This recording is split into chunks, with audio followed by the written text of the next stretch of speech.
आजच्या बजेटमधून तुम्हाला काय मिळालं?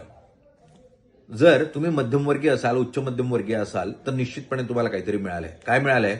जर मुलांना तुम्हाला परदेशात शिक्षणाला पाठवायचं असेल, तर जो tax collected on source TCS नावाचा एक टॅक्स होता, जो 5% लागायचा, तो आता 5% लागणार नाही.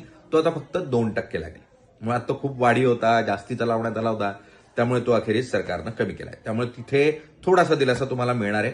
इतकंच नाही, तर प्रत्येक मध्यमवर्गीयाचं आणि उच्च मध्यमवर्गीयाचं स्वप्न असतं ते परदेशवारीचं.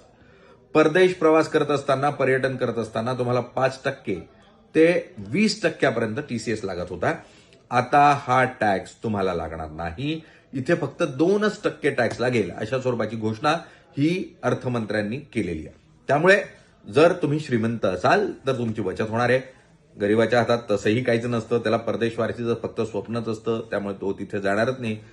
आपली मुलं आपल्याला इथल्याच शाळेत शिकवता येत नाही, परदेशात कुठे शिकायला पाठवणार, अशी अनेकांची मानसिकता असते. त्यामुळे त्यांचाही या ठिकाणी काही फायदा नाही. मात्र हो, श्रीमंतांना मात्र या ठिकाणी फायदा होताना निश्चितपणे पाहायला मिळतोय. आज ब्लॅक अँड व्हाईटमध्ये इतकंच. बघत रहा ब्लॅक अँड व्हाईट.